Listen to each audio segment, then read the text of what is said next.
अध्याय 4 जलवायु करने जा रहे हैं। अध्याय 4 का उसके बारे में अपन इस अध्याय में अध्ययन करेंगे। जलवायु किसी स्थान विशेष के मौसम के ऊपर निर्भर करता है। जैसे आप जानते हैं कि अगर किसी क्षेत्र में मौसम और जलवायु में अंतर क्या होता है, इसको हम समझते हैं। पहले मौसम एक दिन में कई बार बदल सकता है। आप सोचोगे कि यदि हम सुबह उठें तो उस समय बादल हो सकते हैं, दिन में धूप निकल सकती है, शाम को हवा चल सकती है, इस प्रकार की स्थितियां उत्पन्न हो सकती है। जबकि जलवायु किसी क्षेत्र विशेष में लंबे समय तक एक जैसी स्थिति यानी कि एक जैसा वातावरण कुछ सालों तक रहता है, कुछ समय तक रहता है, तो जलवायु के रूप में जाना जाता है। इन्हीं से जुड़ी हुई बातें आज हम इस अध्याय में पढ़ने जा रहे हैं। पिछले 2 अध्यायों में आप हमारे देश की स्थल आकृतियों एवं अफवाह के बारे में पढ़ चुके हैं। पिछले जो अध्याय हैं स्थल आकृति यानी कि हमारे धरातल के बारे में हम पढ़ चुके हैं और अफवाह तंत्र के बारे में भी पढ़ चुके हैं। किसी क्षेत्र के प्राकृतिक पर्यावरण को समझने के लिए आवश्यक 3 मूल तत्वों में से 2 तत्व ये हैं। कौन से हैं 2 तत्व? स्थल आकृति और अफवाह तंत्र। इस अध्याय में हम तीसरे तत्व अर्थात हमारे देश के वायुमंडलीय अवस्था के बारे में पढ़ेंगे। जो 3 तत्व हैं उनमें स्थल आकृति, अफवाह और ये वायुमंडलीय स्थिति, इन तीनों तत्वों से मिलकर उस देश की स्थिति के बारे में हम समझ सकते हैं। हम दिसंबर में ऊनी वस्त्र क्यों पहनते हैं, अथवा मई के महीने में गर्म एवं सुविधाजनक क्यों होता है, जून एवं जुलाई में वर्षा क्यों होती है, इन सभी प्रश्नों का उत्तर आप जलवायु अध्ययन करके जान सकते हैं। यानी कि अलग अलग समय हमें अलग अलग प्रकार के वातावरण में क्यों रहना पड़ता है। सर्दी के दिनों में हम ज़्यादा से ज़्यादा पहनना क्यों पसंद करते हैं, गर्मी के दिनों में कम से कम पहनना, बरसात के दिनों में वर्षा क्यों होती है, ये सारी की सारी स्थितियां जलवायु के ऊपर निर्भर करती है। एक विशाल क्षेत्र में लंबे समय अवधि 30 वर्ष से भी अधिक में मौसम की अवस्थाओं तथा विविधताओं का कुल योग ही जलवायु है। यानी कि लगभग 30 सालों तक एक जैसा मौसम रहता हो, एक जैसा वातावरण रहता हो, एक जैसी स्थितियां रहती हो, तब जाकर उसको जलवायु बोला जाता है। मौसम एक विशेष समय में एक क्षेत्र के वायुमंडल की अवस्था को बताता है। मौसम तथा जलवायु में तत्व जैसे तापमान, वायुमंडलीय दाब, पवन, आर्द्रता तथा वर्षण एक ही होते हैं। मौसम में भी ये सब होंगे, लेकिन मौसम एक दिन का होगा। एक दिन में तापमान में परिवर्तन आ सकता है, पवन में हवा में परिवर्तन आ सकता है, हवा के चलने में, आर्द्रता में परिवर्तन आ सकता है, वायु दाब में परिवर्तन आ सकता है, वर्षण में परिवर्तन आ सकता है। तो वह एक दिन के अंदर होने वाले परिवर्तन को मौसम कहा जाता है। जबकि ये स्थितियां यदि लंबे समय तक रहती है तो वह जलवायु होती है। लेकिन फिर भी कुछ सप्ताह महीनों तक वायुमंडलीय अवस्था लगभग एक समान ही बनी रहती है। जैसे दिन गर्म और ठंडे, हवादार या शांत, आसमान बादलों से घिरा या साफ तथा आर्द्र एवं शुष्क हो सकते हैं। महीनों के औसत वायुमंडलीय अवस्था के आधार पर वर्ष को ग्रीष्म, शीत एवं वर्षा ऋतुओं में विभाजित किया गया है। इन्हीं मौसम की अवस्थाओं के कारण हमारे देश में 3 ऋतुएं प्रमुख रूप से बनाई गई है: ग्रीष्म ऋतु, शरद ऋतु और वर्षा ऋतु। इन तीनों ऋतुओं को हमारे देश में जलवायु स्थितियों के आधार पर ही बांटा गया है, ऋतुओं को नामित किया गया है।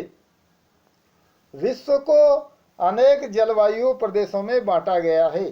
क्या आप जानते हैं कि भारत की जलवायु कैसी है तथा ऐसा क्यों है? इस संबंध में हम इस अध्याय में पढ़ेंगे, यानी कि हमारे देश की जलवायु कैसी है और ये जलवायु ऐसी क्यों है, इसके बारे में हम इस अध्याय में पढ़ने जा रहे हैं। क्या आप जानते हैं, इनको समझते हैं अपन। मानसून शब्द की उत्पत्ति अरबी शब्द मौसमी से हुई है, जिसका शाब्दिक अर्थ है मौसम। मानसून यानी मौसम, और ये अरबी शब्द से इसका अर्थ उत्पत्ति माना गया है। मौसम का अर्थ एक वर्ष के दौरान वायु की दिशा ऋतु के अनुसार परिवर्तन होता है। मानसून का अर्थ एक वर्ष के अंदर अलग अलग स्थितियां पैदा होती है, उसी के अनुसार मानसून का निर्धारण होता है। भारत की जलवायु को मानसूनी जलवायु कहा जाता है। एशिया में इस प्रकार की जलवायु मुख्यतः दक्षिण तथा दक्षिण पूर्व में पाई जाती है। सामान्य प्रतिरूप में लगभग एक रूपता होते हुए भी देश की जलवायु अवस्था में स्पष्ट प्रादेशिक भिन्नताएं हैं।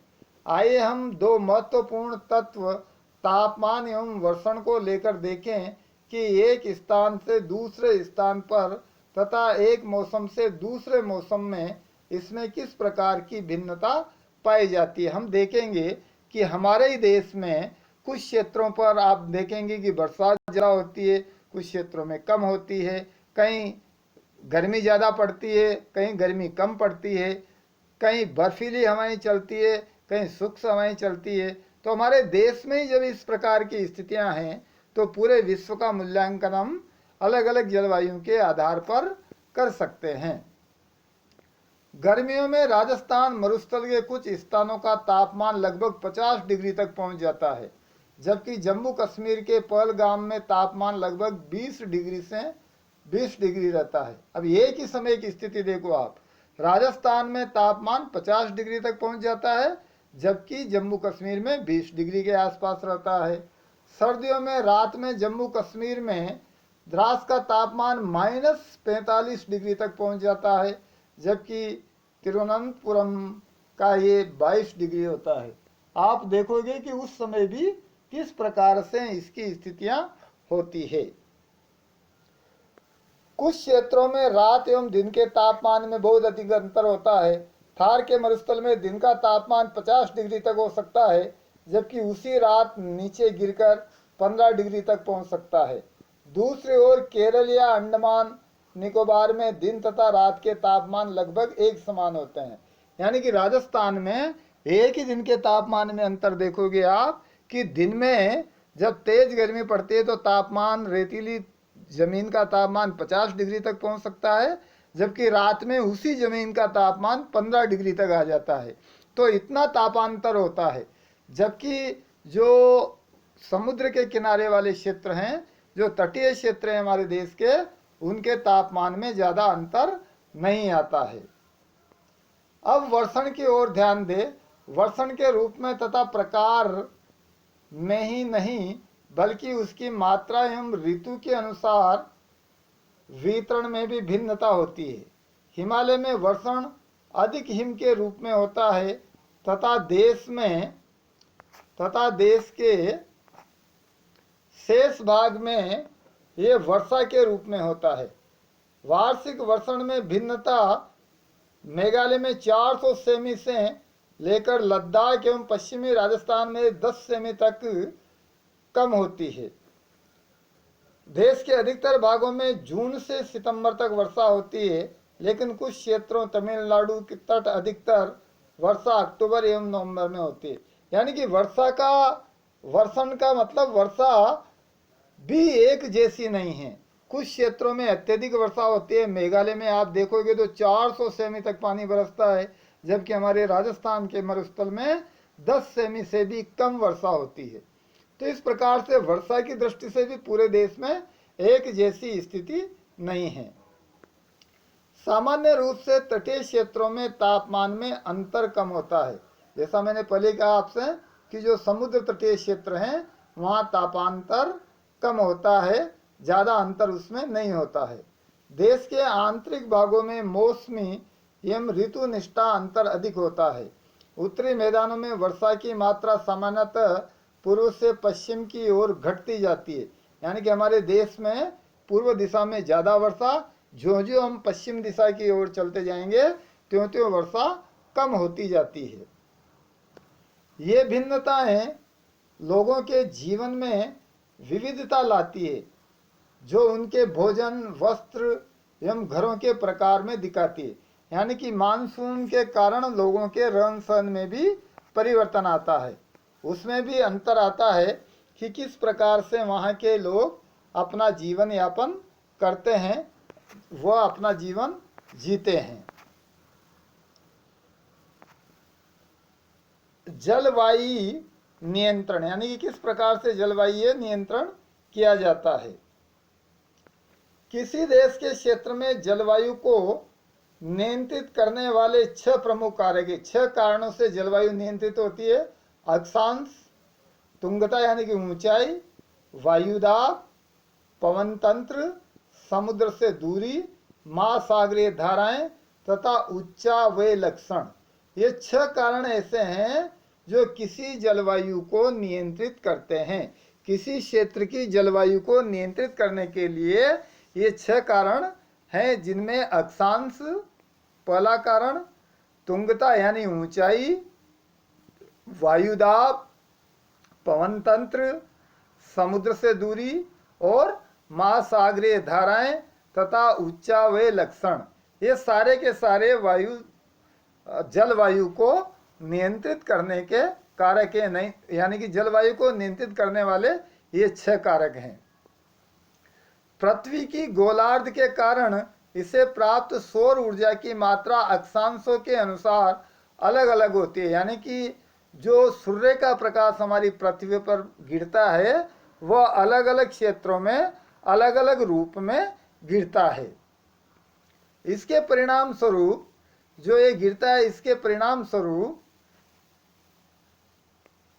तापमान विषुवत वृत्त के ध्रुव की ओर सामान्यतः घटता जाता है। अतः कोई व्यक्ति पृथ्वी की सतह से ऊंचाई की ओर जाता है तो वायुमंडलीय की सघनता कम होती जाती है तथा तापमान घट जाता है। इसलिए पहाड़ियाँ गर्मी के मौसम में भी ठंडी होती हैं। किसी भी क्षेत्र का वायुदाब एवं पवन तंत्र उस स्थान के अक्षांश और ऊंचाई पर निर्भर करती है। इस प्रकार यह तापमान एवं वर्षा के वितरण को प्रभावित करता है।